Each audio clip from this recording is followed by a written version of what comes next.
Muy bien, como les anunciábamos, estamos con Guillermo Canela. Muchas gracias por estar, Canela.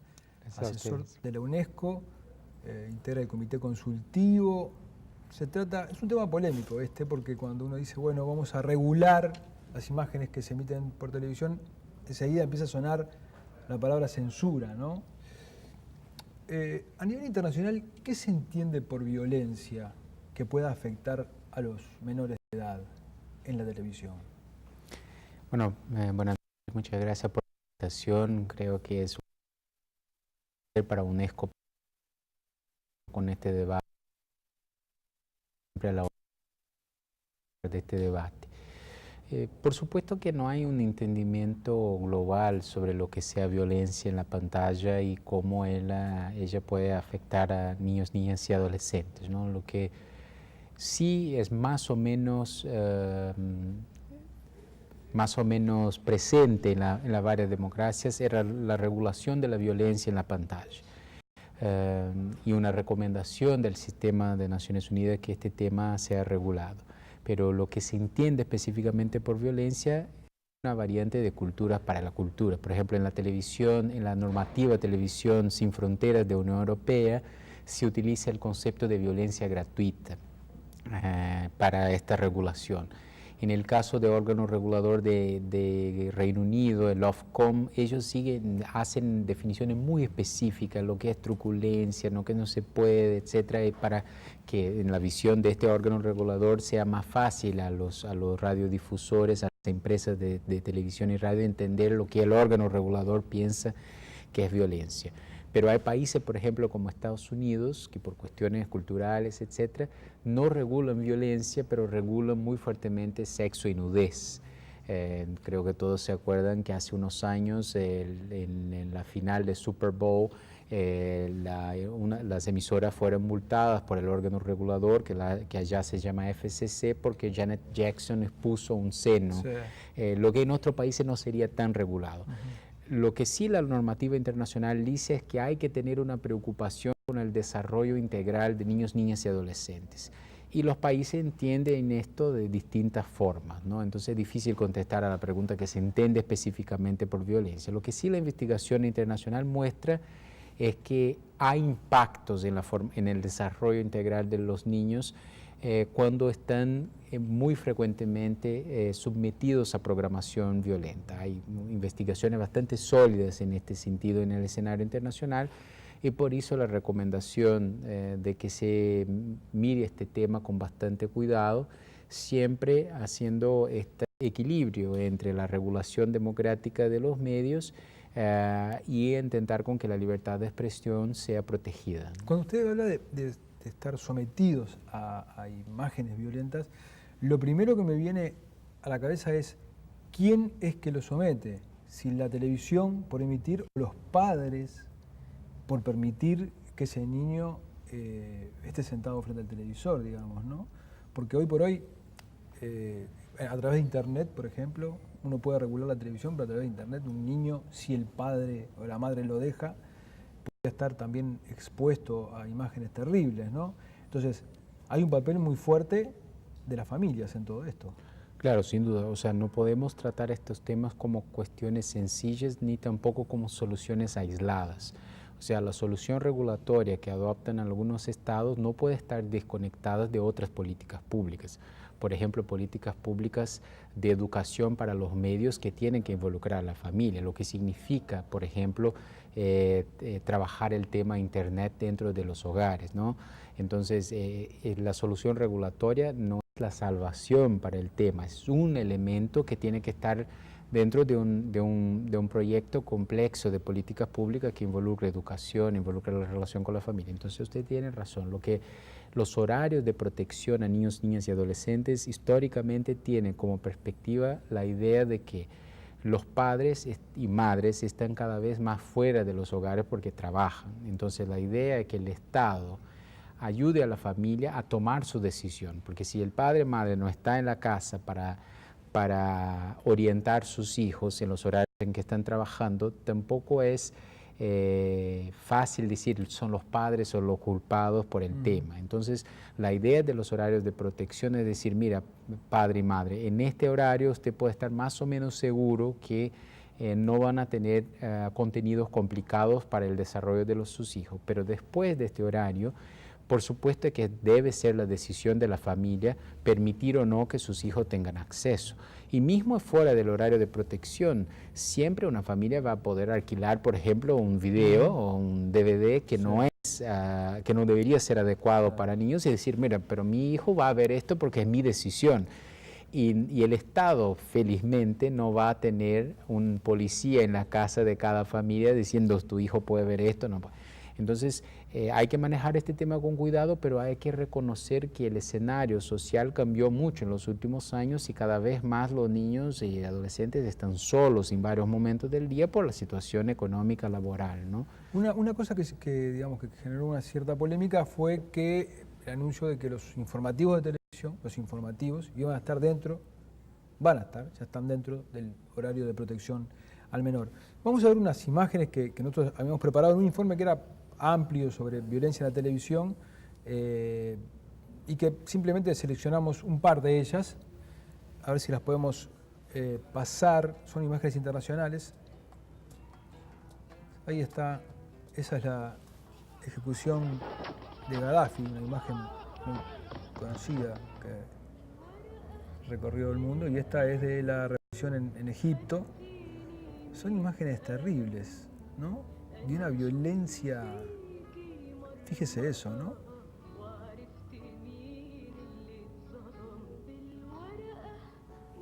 Estas son imágenes que no deberían estar, los niños no deberían estar sometidos a este tipo de imágenes que en última instancia lo que hacen es informar sobre cosas que pasan en el mundo.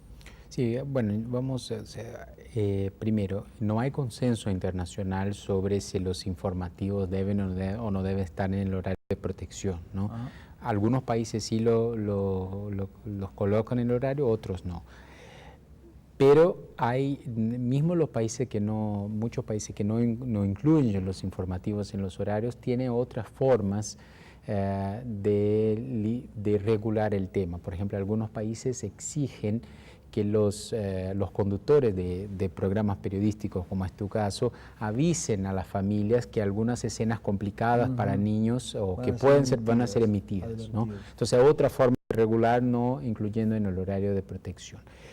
Ahora, la preocupación específica es, primero, ningún tipo de contenido periodístico puede ser prohibido de ser informado. La cuestión toda está en las imágenes que son transmitidas porque es lo que puede afectar o no más a los niños, ¿no?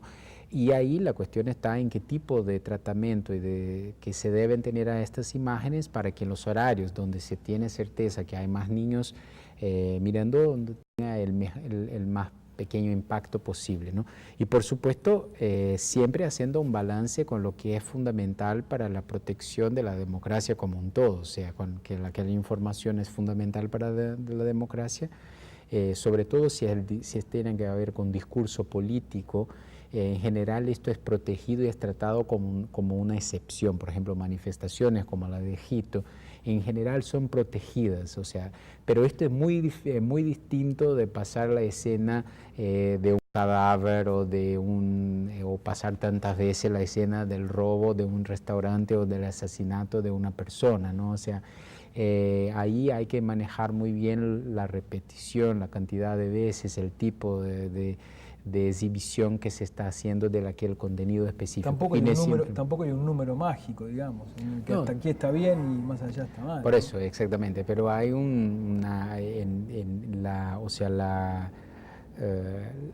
el nivel de exposición, por supuesto, importa, ¿no? En este caso, no es una escena que va a hacer mal, pero eso, por ejemplo, hay un estudio que creo que tiene unos 3, 4 años de la Universidad de Michigan, que es un estudio que siguió los mismos niños por 20 años, que por supuesto después no eran más niños, ¿no? Se llaman estudios de cohorte o estudios longitudinales. Y lo que este estudio verificó es que los niños que fueron expuestos con frecuencia a contenidos violentos en la pantalla cuando eran niños, tuvieron 2 veces más probabilidad de se involucrar en actos agresivos en la vida adulta que los niños que no estuvieran expuestos, todos los otros factores controlados. Pero esto no significa que el niño que fue expuesto una vez, 2 veces, va a estar... El ser humano no es una máquina que... Yo también he leído que los niños no deberían ser expuestos cuando son victimarios ni cuando son víctimas. Vamos a ver una nota que nosotros hicimos ya hace un tiempo, varias veces, sobre la escuela y el liceo de Playa Pascual. En el invierno es bravo, la chapa es ahí, hay un frío terrible y no pueden prender estufa porque salta todo, ¿viste? Y en verano el calor debe ser insoportable ahí adentro. A veces antes que venga la maestra al salón nos sacamos un buzo o tomamos agua.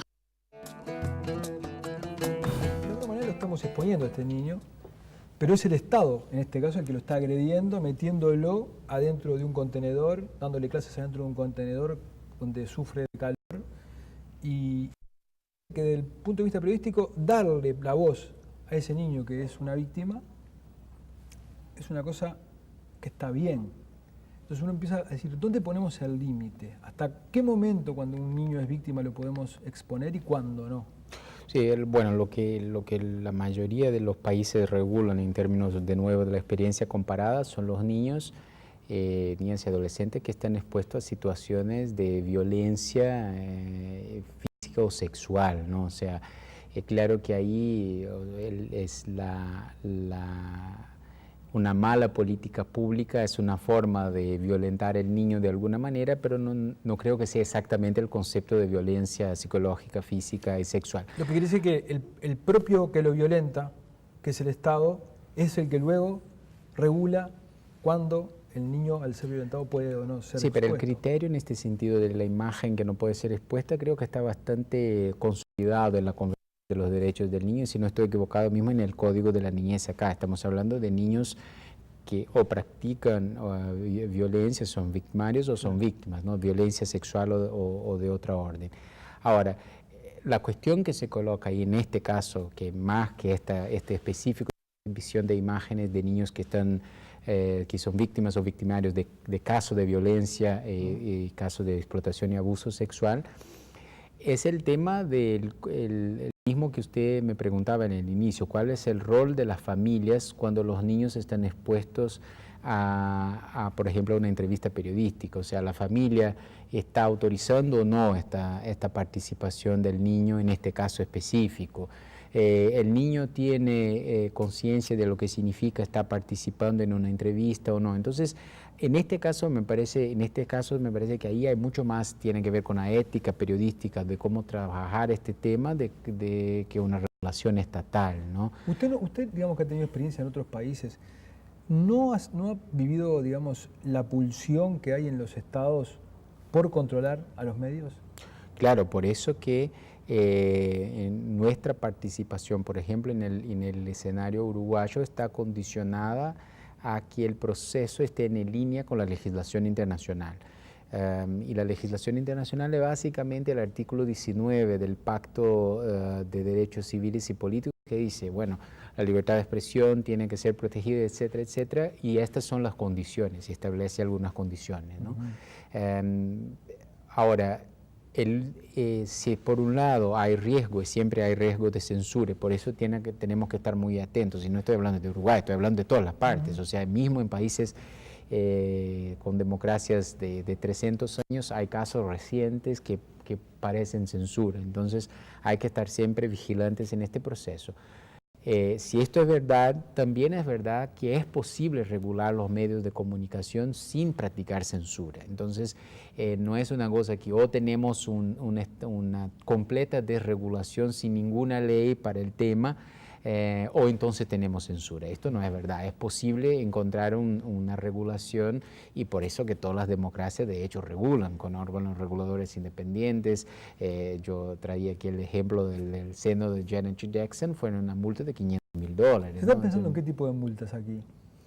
No se entró, por ejemplo, al menos en el comité consultivo no se entró en este tipo de detalle, y ni creo que se va a entrar en cuánto es la multa, etcétera. Las recomendaciones son genéricas en el sentido que, por supuesto, una regulación para que funcione tiene que tener sanciones, Ajá. sea de multas o otras, ¿no? Sí.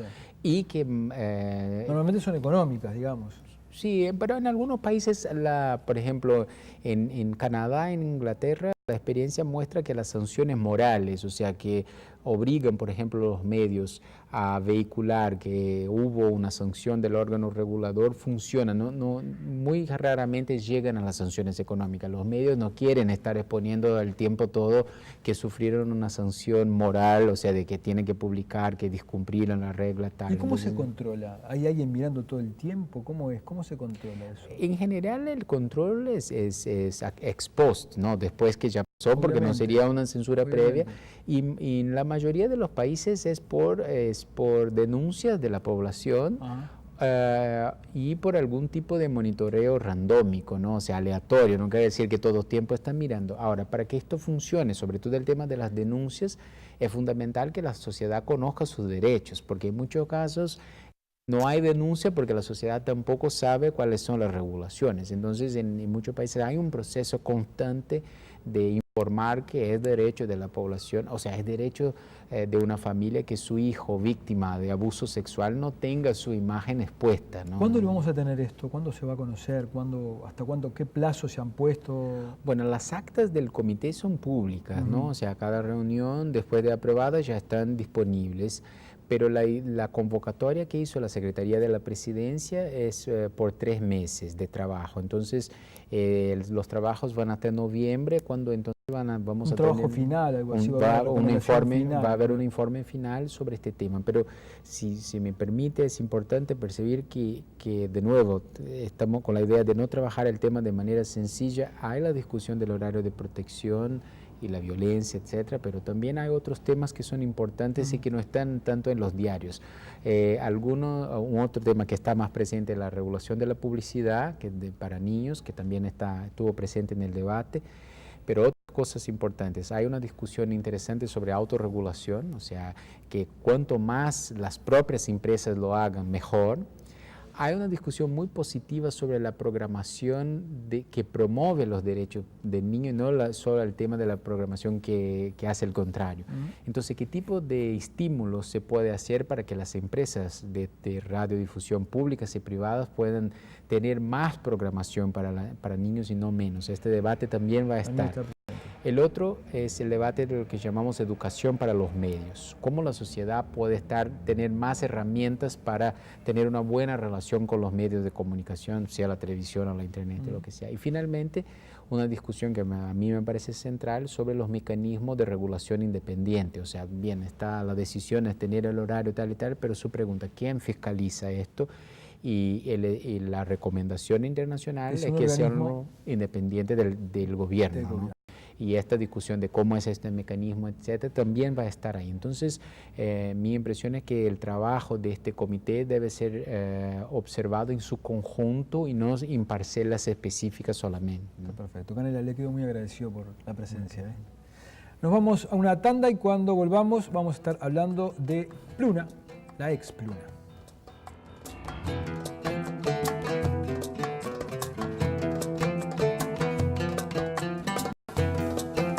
Presenta Fábricas Nacionales de Cervezas en Pronto